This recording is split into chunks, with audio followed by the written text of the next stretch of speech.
welcome to another Rich Habits, Poor Habits video. Michael Yardney here in Australia and across the ocean in the United States. Hello, Tom Corley. Hi, Michael. How you doing? It's good to be back.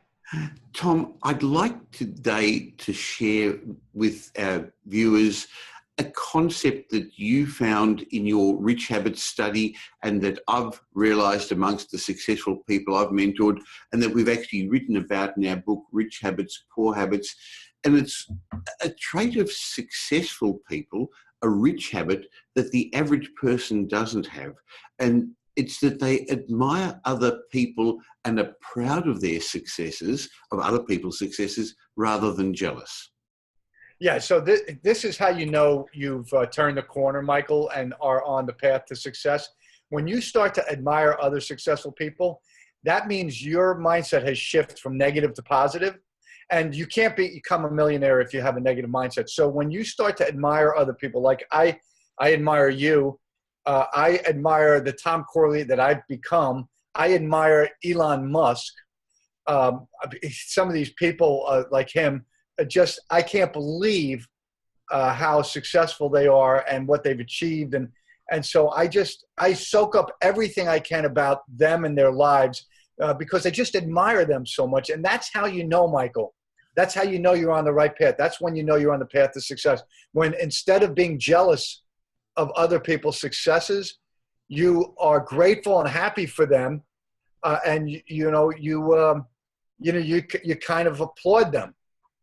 Tom, it's coming from an abundant philosophy, an abundant mentality. In other words, if I write a successful book, doesn't mean that you can't write one. If I do a real estate deal, doesn't mean that you can't. If I have a good stock portfolio, it doesn't stop you buying shares, stocks, mutual funds as well. So the simple answer is the wealthy people have an abundant mentality. The rich have a habit of being abundant and admiring success, while the poor, unfortunately, they don't understand why those people have become successful. So I think they must be greedy, or they must have pillaged or robbed somebody.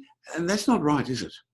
It's not right. And I'll be honest with you, when I started my research, my Rich Habits research, we were raised in a family where we were rich and then we were poor, but mostly poor. And when I started my research, my opinion of rich people was that they were fat, greedy, and they were criminals almost.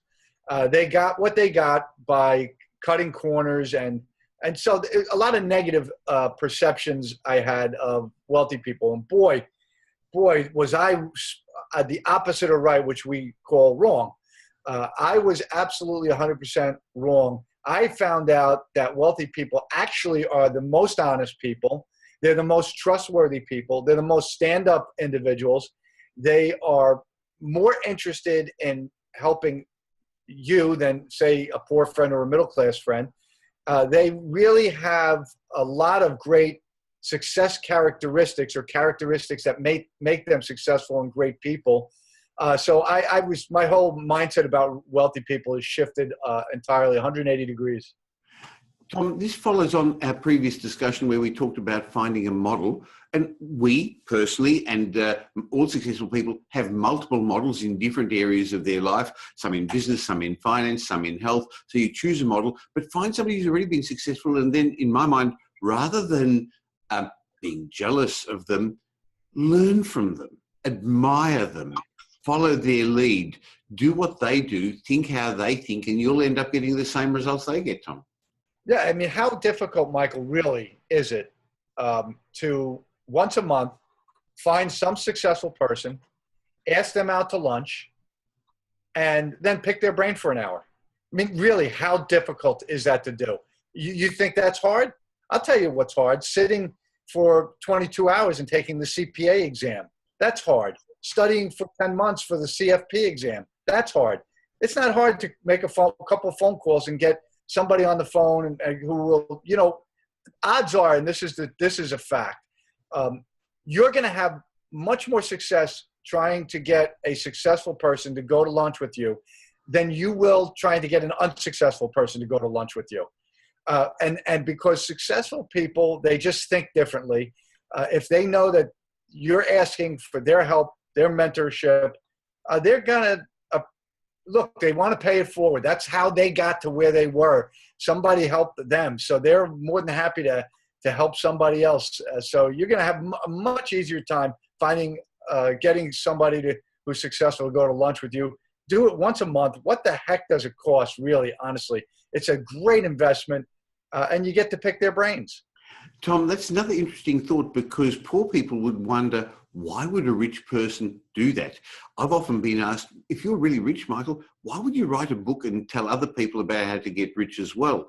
And the answer is what you said a moment ago, paying forward. Because I come from an abundant philosophy, I think that just because I'm rich doesn't stop other people. In fact, it's my obligation to help other people. And that's why we do these recordings. That's why we write our books. That's why we write our blogs, Tom.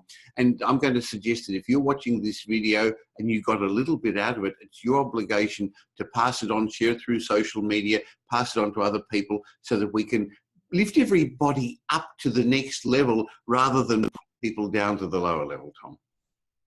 Yes, and also keep this in mind, and this is a great story. I had one of the individuals in my study who was a self-made millionaire. He lost his job during the recession here. Well, wouldn't you know it, about 3 weeks later, he was able to get a high-paying job working for, guess who? One of his mentees, somebody he mentored 10 years before that, who he taught everything to. That mentee was more than happy to open up doors for him, and that's the point where you have to keep in mind. If I'm going to help somebody to be successful, it's not necessarily a selfless act, Michael. You can say it is, and that's fine. Maybe that's your intent. But there's also a selfish component of it, because that person, if you did your job and helped them become successful in life, you're going to own them for life. They're going to want to do whatever they can to help you, no matter what happens in your life. It's building relationships, which is great. Tom, thank you very much for your time, and I look forward to having another chat with you this time next week. I'm looking forward to it too, Michael. I always am. Great. Bye.